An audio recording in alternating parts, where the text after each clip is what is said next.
How does religious belief dovetail with the moral landscape? Your ethical worldview is about minimizing suffering, maximizing well-being. There are a great deal of studies that show just empirically that religious communities and religious believers tend to do better on a lot of metrics. I saw one study recently that religious people coped better with the COVID pandemic, for example, and on metrics of feelings of worth and fulfillment and this kind of stuff, religious communities tend to perform better. If that's the case, and if you believe in an objective set of ethics which should value people's well-being, you wrote a book called The End of Faith, which attempted to dispel people of their religious beliefs. Should you not be pulling that from the shelves? Well, so it's a big if whether or not religious communities actually do better. I mean, they do. Again, it all depends on what you mean by better in that case. But granting that they might, right? Then the question is that the best way to do that sort of better, right? Is it actually required that you believe anything on insufficient evidence or live by one divisive dogma or another? Is that the only way to get to that high spot on the moral landscape, right? And I think it's pretty clear that wouldn't be the case. I mean, I think it's just having a flexible conversation about reality that is responsive to changing argument and changing evidence and being intellectually honest and not being ruled by the confirmation biases of your Iron Age ancestors. I mean, all of this tends to be so good on so many questions of importance that I think just, having a more sophisticated, modern, and honest conversation about reality, even spiritual reality, and ethics, is going to be better in the long run. I mean, that's how I would place my bet. But it's totally possible that there are circumstances where being religious is an advantage, or still an advantage, when it would one day might not be an advantage, right? I mean, it clearly evolved for some kind of beneficial reason. It wouldn't have cropped up in the mimetic landscape if it didn't serve some purpose. And maybe it's not serving that anymore, but I'm not sure it must do something, right? I'm not sure about the evolutionary story here. I mean, the reasons to be skeptical of the whole notion of group selection, and even leaving that aside, you could say anything you say about religion, you could say about a belief in witchcraft, right? It's cultural universal. It's been around for as long as anyone can, imagine. It obviously it interacts rather often with religion, but it's this distinct strand of belief that most of us acknowledge is almost certainly bullshit, and yet you could tell a story about its utility, right? And I'm sure there are circumstances where belief in witchcraft has some pragmatic value for an individual, even for a whole society. I mean, those communities still exist today. There are still people who will describe themselves as adherents of witchcraft, black magic, paganism, this kind of stuff, which many people view as these ancient, long-forgotten religious communities, but they still exist today. And I wonder if they coped better with the COVID pandemic as well. It's hard to know. But suppose that we could establish this, and suppose that it was specifically something about belief in the transcendent, and more than just something like secular meditation can get you. Something about belief in God really does just fill that hole, as it were, within somebody in such a way that makes them reach a higher peak on the moral landscape. If that were the case, would you feel a moral obligation to take your book out of publication? Well, yeah, I mean, there's a lot to stipulate there, and I'm almost certain that much of it's untrue. But if it were true that there's a high spot on the moral landscape that could only be accessed by believing something that is in fact untrue, let's just make a generic case of it. But it really is higher by every. I mean, it's better. This is heaven. You get into heaven by believing something untrue, and so that any culture that would prevent you from believing that thing would be preventing you from getting into heaven. Like, let's say we just live in that sort of universe.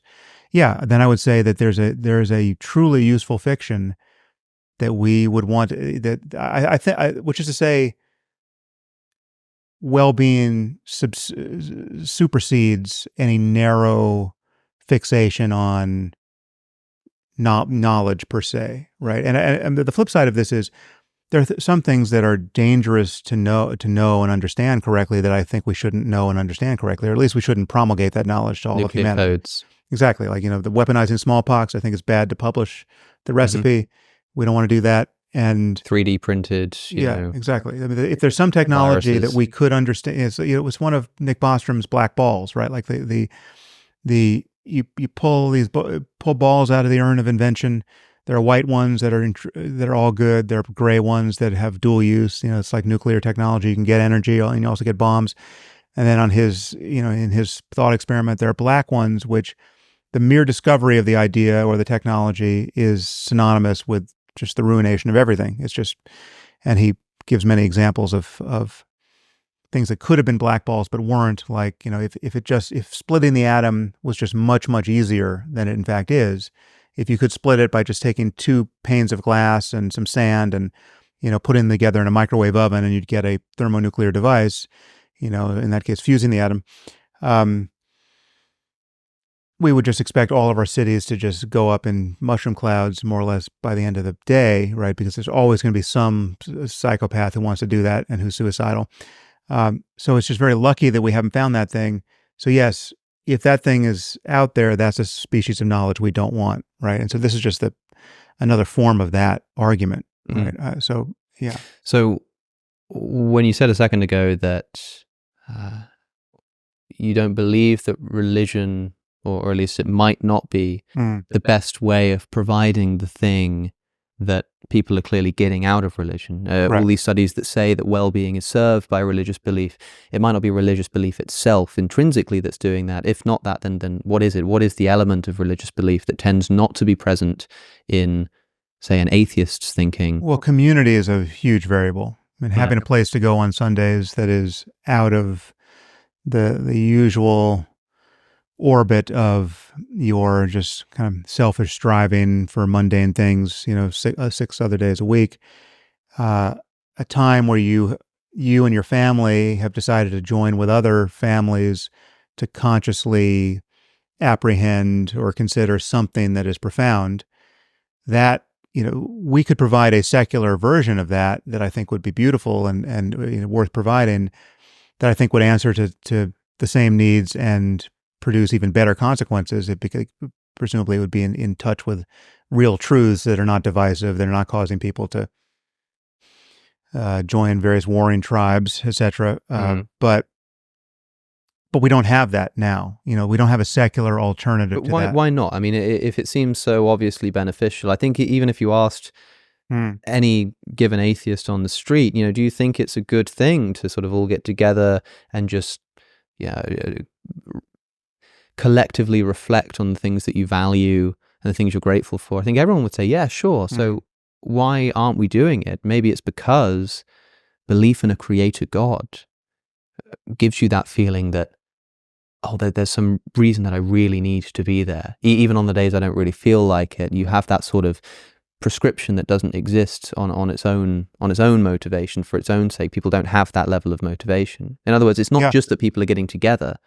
It's that they're getting together to go and worship something transcendent. That's something that atheism can surely never provide.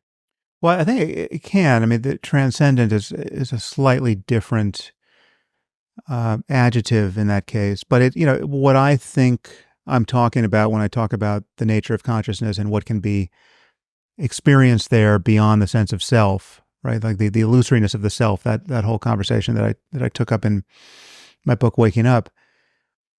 The result, experientially, subjectively, is transcendent. Is transcendent of self. Is transcendent of the sense of confinement to self, and it has the kind of same reward function of mystical, traditionally mystical transcendent experience that was framed by a metaphysical belief system that gave it sort of a big T transcendent significance, right?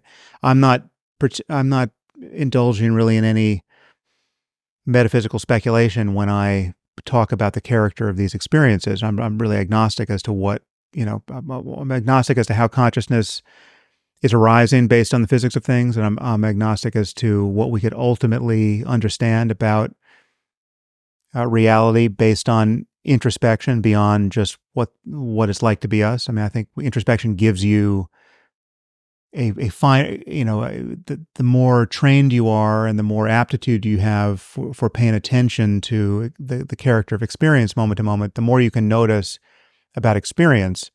But it doesn't really put you in a position to notice things about the cosmos. You don't get truths of cosmology out of that. And what many people seem to mean by transcendent is the jump from personal experience to what happened before the Big Bang, right? Or what the Andromeda galaxy. Where does the Andromeda galaxy fit in to this feeling of blissfulness I have just sitting in my chair thinking about God or thinking about love or whatever it is.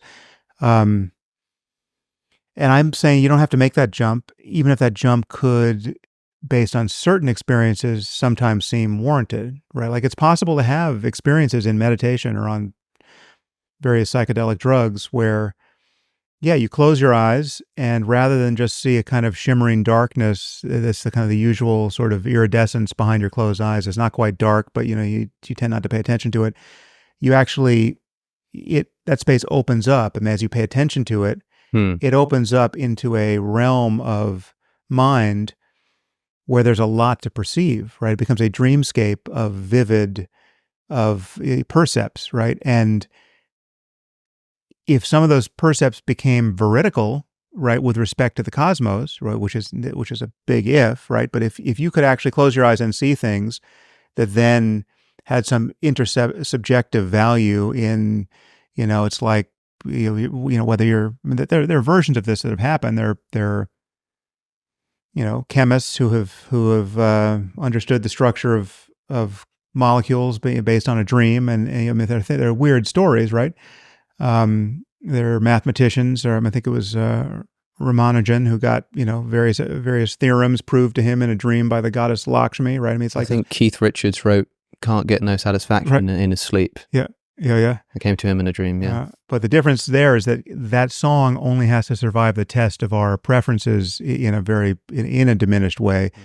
A proven theorem or a structure of the benzene ring or whatever it is needs to actually survive the tests that other people are going to put to it. Are you saying there's a difference between preference and objective truth? No, I'm saying, well, that's why I was careful to say that the diminished... I'm only kidding. Yeah. The news that we read every day is filled with moral judgments. News outlets make decisions about what stories to cover, and this impacts what issues we focus on as a society. Today, people rarely read beyond the headline before they've decided how they feel about complicated and subtle issues. One way for us as consumers of news to think critically about these moral judgments is by surveying the media landscape in a scientific way to see what trends emerge. And this is exactly what our sponsor, Ground News, empowers you to do. I'm such a strong supporter of Ground News because they're trying to tackle some of the biggest problems in our media environment by gathering related articles from around the world in one place and providing context on the source's political leaning, reliability, and ownership, all backed by a consistent methodology.